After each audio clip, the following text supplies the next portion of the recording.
1/10 अधिक 11/100 अधिक 111/1000 याचा आपल्याला दशमान सममूल्य काढायचं म्हणजे या चारीपैकी कोणतं उत्तर असेल मग आपल्याला इथे डेसिमल मध्ये इथे फ्रॅक्शन मध्ये कसं करायचं बघा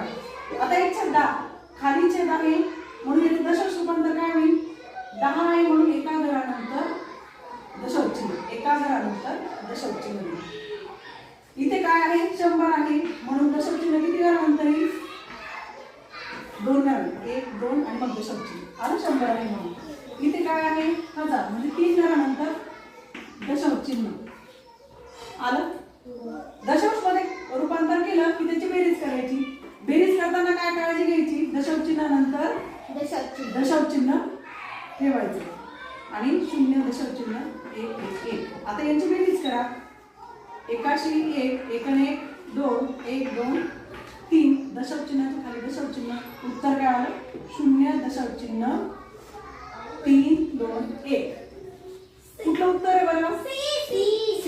हे उत्तर आलं अशा पद्धतीने आपल्याला हे गणित सोडवतात